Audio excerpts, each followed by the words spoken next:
Hey, welcome to Area 51 Raceway, and welcome to the channel.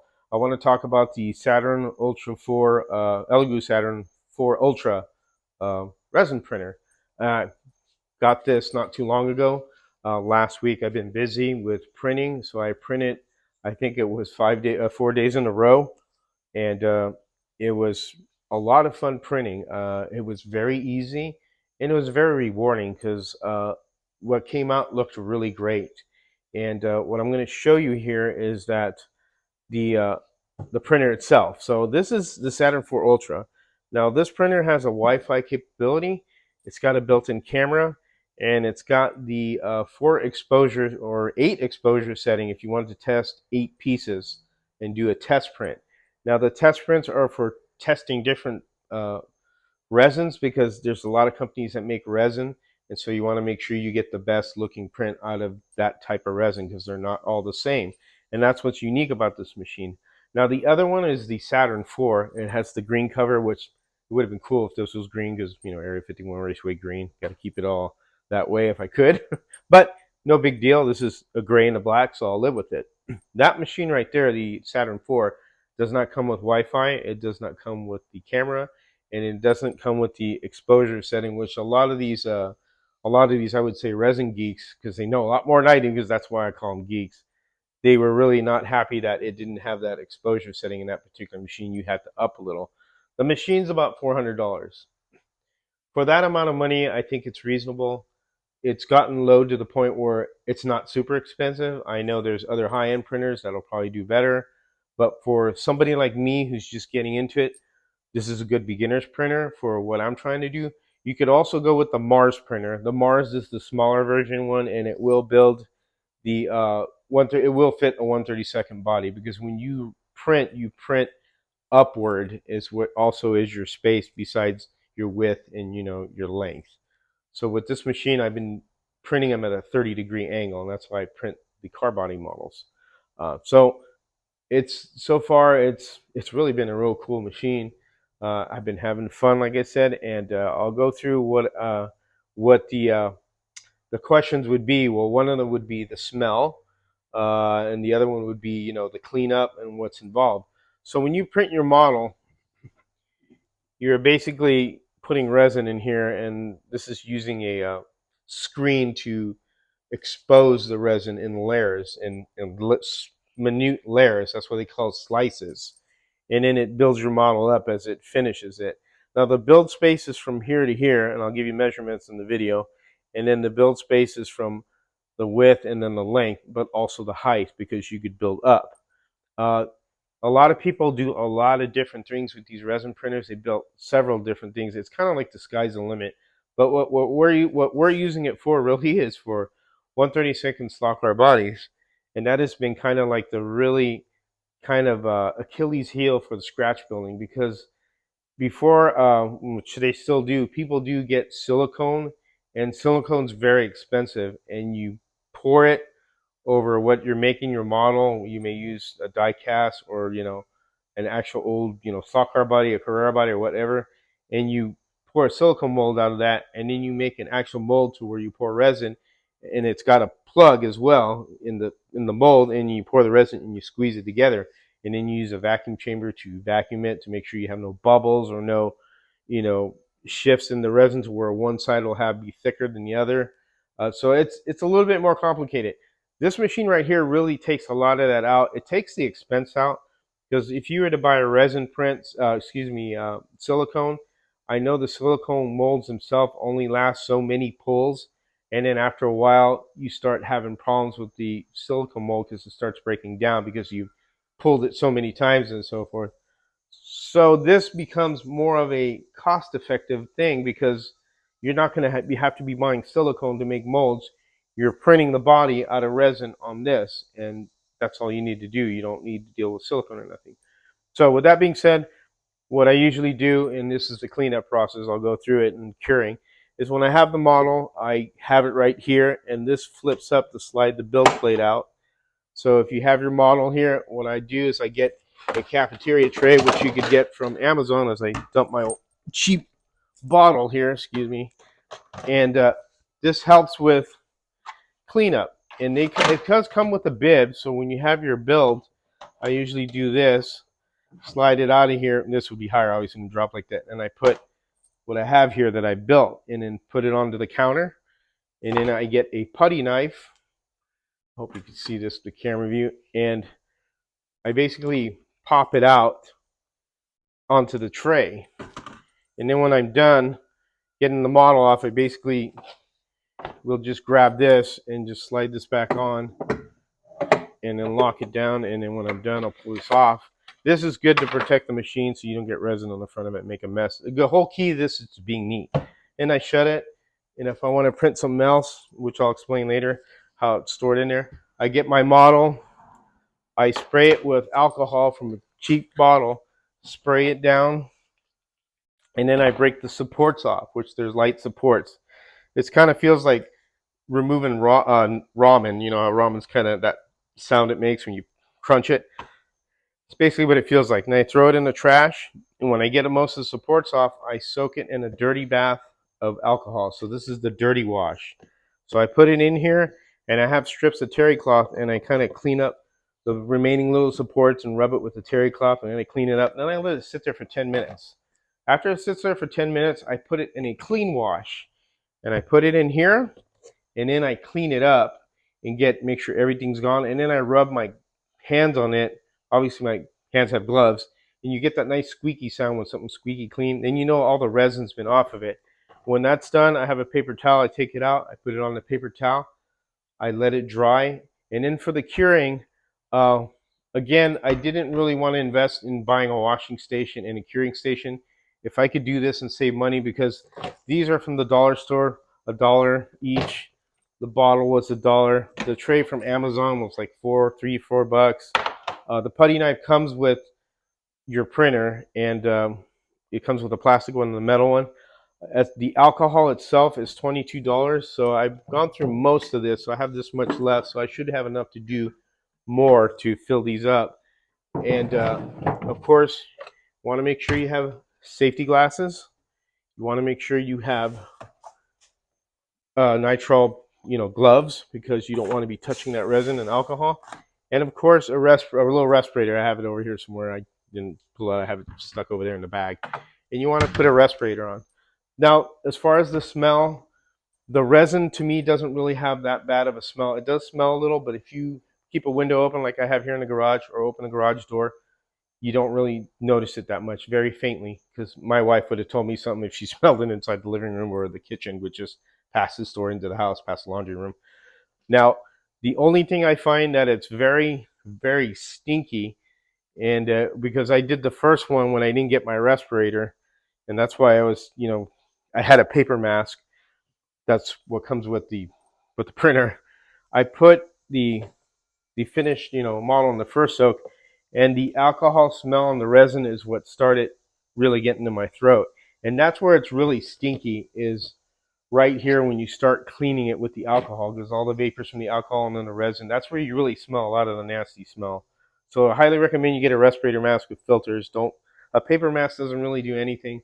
Make sure you get a respirator type, and make sure you're keeping your safety glasses on, because you don't want alcohol to splash in your eye with resin, or resin itself to splash in your eye, because that'll be not a good thing, and I don't want to see anybody getting hurt. I work in a job where they always say safety first, so make sure you keep that in mind. After I've done all that and got the model out here and it's sitting here and drying, I got a UV station here. So it's a makeshift UV station. So on Amazon, they have a UV light that they sell with a turntable, and it's like 18 bucks. The turntable rotates when you put UV light on it, because it's a solar powered one. So what I do is I open this cabinet that I have here, and I have my switch here. I turn on this UV light. I place my model on here, shut this, let it spin for 10 minutes on one side, then open it again, flip it to the other side, and shut it, and then let that rotate for 10 minutes. You could even go 15 minutes, and your model's cured. Now for driver figures, I use the Sonic Cleaner basket, and I'll put the drivers here and leave that on, and it'll do the same thing and spin them if I have a bunch of small objects. And that's pretty much how I do the prints, from cleaning and then to curing. So upstairs, we're going to go to the computer, and I'm going to show you the slicer program, and that's where you size your model, and we'll get into that right now, and head up to Hangar 1 where the computer's at. All right, here we are at G2 Box. So this is the Elegoo slicer program that I use. There is Lychee and other ones as well, but I'm sticking with what the manufacturer has and get used to this more and do that. All those things that just, it makes it easier. So here's a 3D rendition of the build plate as I flip it over, and you could move your mouse and manipulate it. And that's basically your build area. The front of the plate, front of the plate is toward the back. So when it's upside down, as you can see, there's the slot that would make that actually, there you go. That's the front. I'm sorry. Excuse me. The front is the front. Pardon me. The back is over here. So you can see here's the knob where you would fold down. Pretty cool. I'll show you that. So the front is exactly how it's orientated. So excuse me. So I'm going to flip it this way. So I got to flip down here. And what I'm going to do is I go here to this to add the file that I want. And I add it. And then I use the daemon. That's what I'm using. So I've altered this file to make the body thicker. So when it prints, because it was too thin.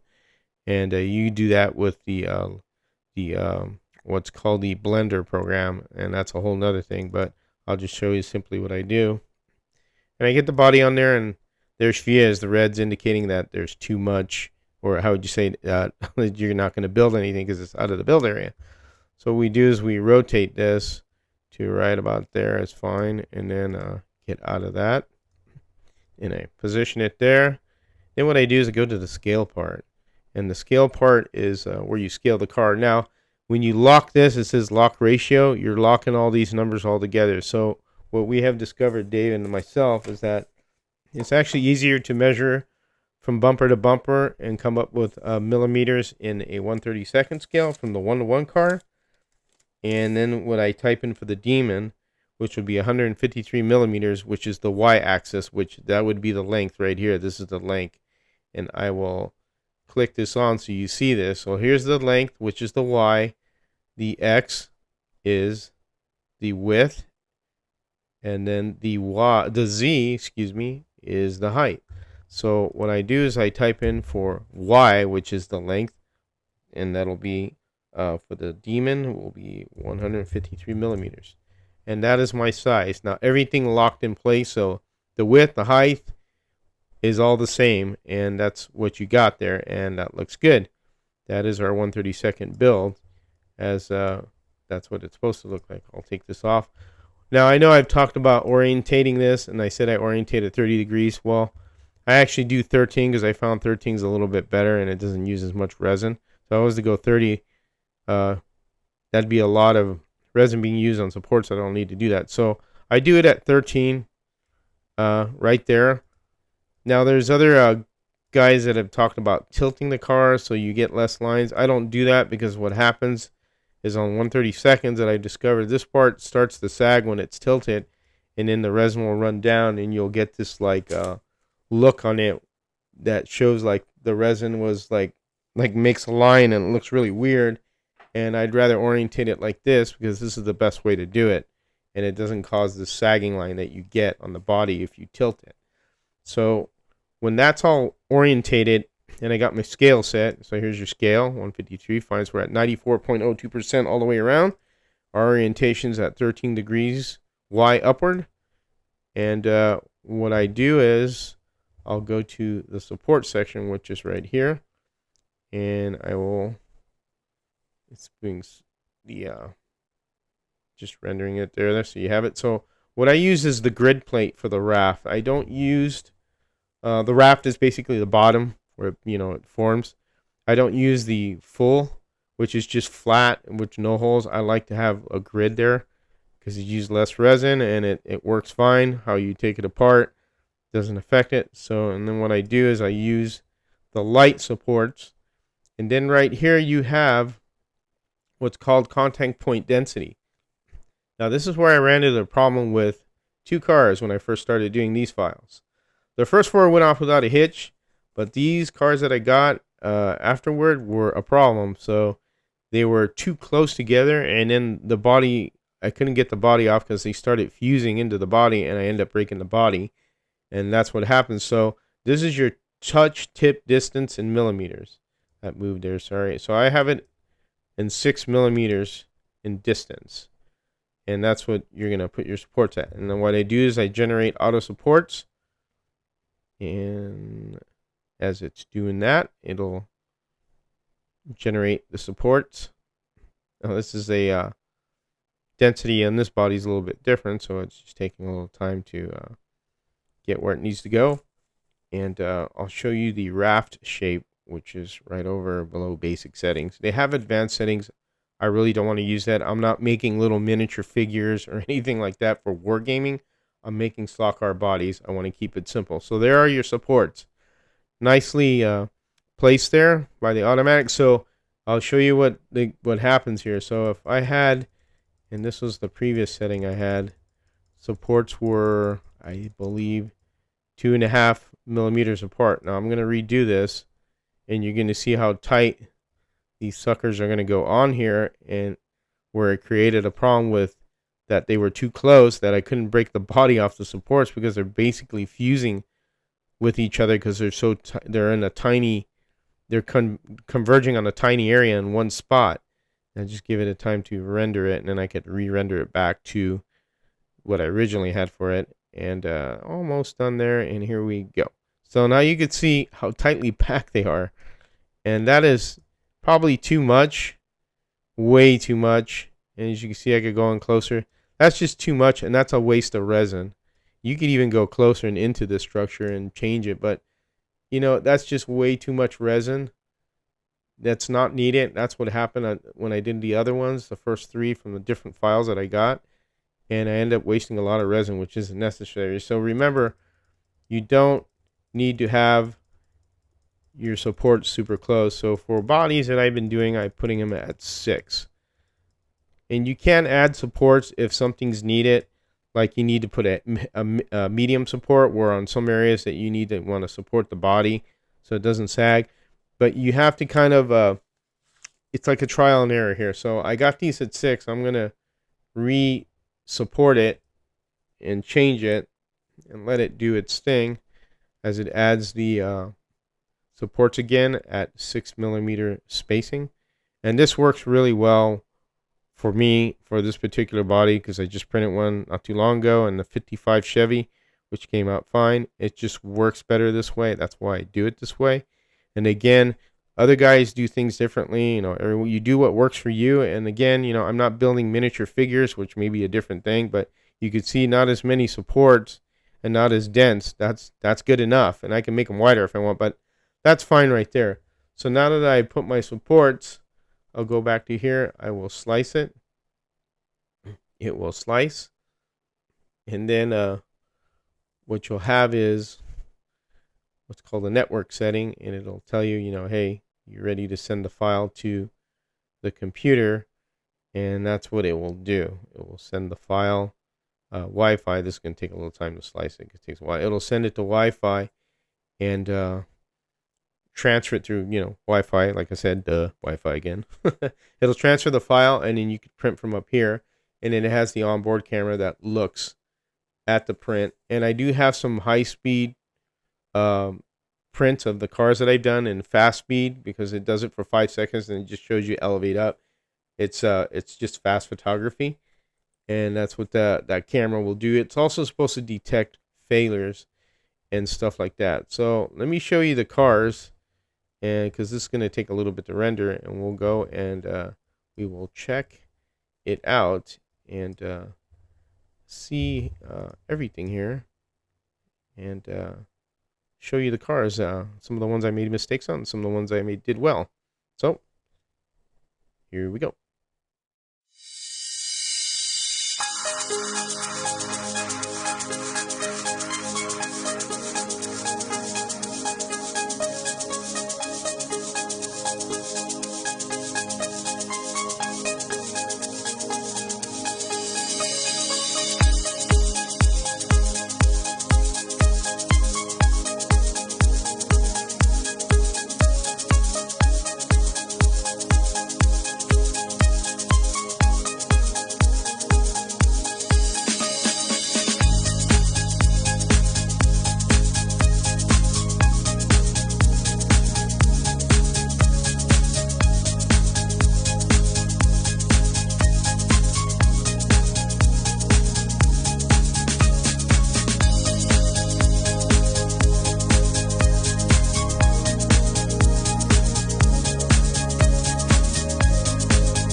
Okay guys, this is how we figure out the dimensions that we need for a 132 scale resin body to be printed on the printer. We start out at this, you can there's many different ones, but I use this one, scalemodelersworld.com, and they have this conversion tool. You'll scroll down here and you'll see, here's the conversion tool right here. Now I know you can do simple math, but this to me is just quicker and easier. I don't have to fool around, I just plug in the numbers. So in this case, let's just say that we're going to print in 1986 Buick Regal. So what we need are, height, width, and length of that body. So here's one right here. Simply go to that website, and there you go. There's our numbers. So let's just start out with overall length. Overall length of a Regal Coupe is 200.6 inches. So we go back to our converter tool, and we want to convert 200.6 inches. So we change this value to inches in 1:1 scale, and we went for our use we need millimeters, so we're going to convert 2 millimeters, and then in 132 scale. So we just have to change this to 132 scale and hit go, and there we go. There's our value right there, 159.2263 millimeters. You can round up 159 millimeters, and that is the value we need. So at that point, George will plug that number in to the values on the slicer and gets us where we need to go. So it's very simple. So for whatever value you need, so I'll show you one more time here. Let's just say the height of a Buick Regal is 54.6 inches. So we go back to the converter, 54.6, and it's inches, 1:1 scale, and we're converting 2 millimeters in 132 scale. Hit go, and there's our value, 43.33. So 43 millimeters. So there you go. It's that simple. Hope this helps. All right, I want to thank Shotgun Dave for that video, and that basically explains how you just plug in one number for the length, and then the Z and the X will all fall into place. You know, when you enter the Y, that's when everything follows through, and it's pretty simple. So I'm going to show you examples of what we did wrong, which was we did these group of cars here on the left here. We entered the numbers on each value manually. So Harry and Dave and we were talking, and we were using the scale converter, and we were entering the X, entering the Y, and then entering the Z. Well, all you need to do is select that lock ratio, only enter the length, and you'll get what you need, and it'll look perfect. Now here's what happens when you do it that way, which is the wrong way, which is doing individuals.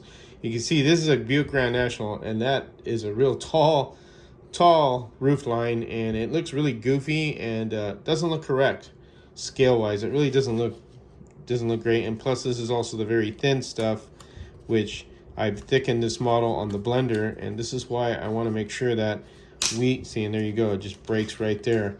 That's what we're going to worry about on impact with slot cars. So that's just a wasted model and wasted resin, but that's the trial and error that you get when you do this stuff.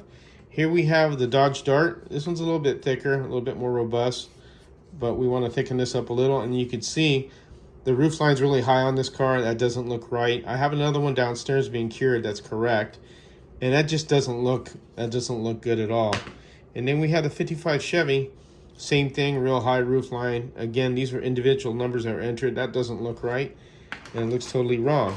Now we're going to show you the cars on the right, and two of them are 3D printed, and this one right here is the traditional resin plug silicone mold type, where you make a master, you pour silicone on it, and you make a mold, then you pour your resin and you put the plug on, and this is what this is. And this is really pretty good to scale, real good resin body. So now we have the Dodge Demon, which is a little bit thin, which I have a thicker file printing right now. And this one right here looks correct. That looks to scale. It looks really good on a high roof line. Some little areas here that we had to repair that I've already done with with my next print on this car, but it's still a good usable car. This looks really good, and you can see it next to the Monte Carlo how much to scale it is, because the Demon was a smaller car than the Monte Carlo. So here we have the 55 Chevy. Now this one's been redone totally. I printed it at an angle, and you can see it left like a line there. So on the next one I did, I printed it just vertically up 13 degrees, and it came out perfect. It's downstairs curing. And you can see how thick this is. I increased the thickness and what more durability it says. Obviously, if I was to force it more, it'd probably break, but this is going to survive an impact, and it's a lot harder and thicker. And as you can see, perfect roof line, everything. It looks great, and you could compare it to this one. You could see the difference. This really looks very goofy. This looks very accurate. So this is what you could achieve with that. And it's, like I said, I'm doing this to make bodies for the Showdown series, which I really, really want to do very badly to improve just the options of having more cars, especially American iron cars. American iron cars are not really that plentiful in 132nd, but you can also get files for European cars if you want to make your own car. And that's cool. That's good. You can see I have the Hudson Hornet. That's a very good mold right here, or good file. It's thick, it's good. This is the first print of it. That's why these first couple of cars went out with a hitch. So here's the Mercury. Another good mold. You can see very stiff, nicely made. We may have to adjust these ones, but they look pretty accurate, but we'll have to replug in the numbers. And then we have the 37 Ford. Another very cool looking car. And that looks really good too. It's got the mirrors and everything, even the license plate. These came out really nicely. And of course, driver figures. We print it, which came out good. The resin printer does a good job with it. There's my broken door here from my Regal. So with this being said, you know, when you look at these cars, of course, you'll have the rivet counters. That a fusion explosion of 97 megatons will result if a Starship impulse engine is overloaded? No, sir. 97.835 megatons. And of course, you know, you can't please everybody. But in the long run, they look really good. And this is the end result you could get when you paint it and put decals on it. And that is not even sanded or nothing. And look at that. That is a Hudson Hornet. I just put decals, put numbers from the sticker decals. I forget the name of the company. And I added regular water decals, and I used a chrome pen.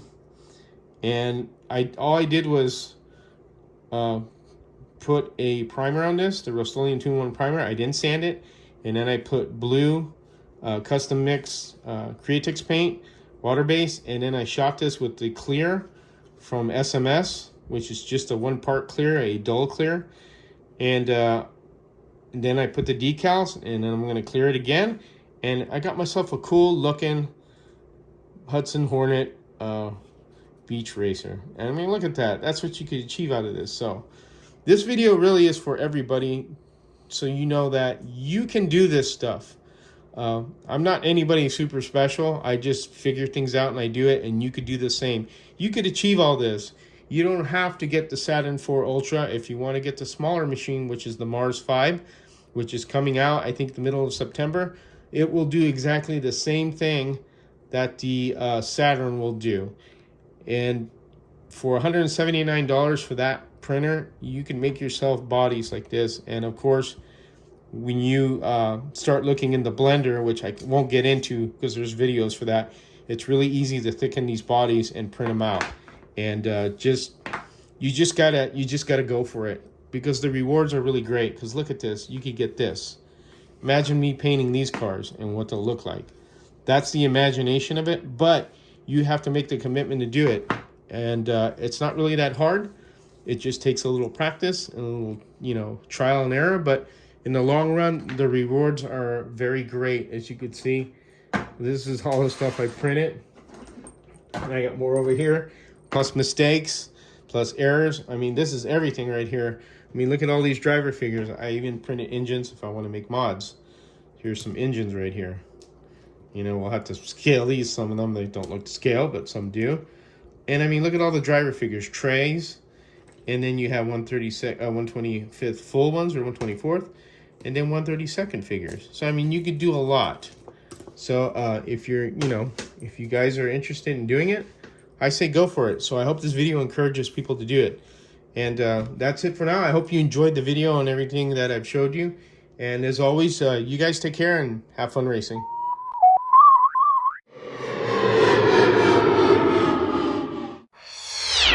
You can do it!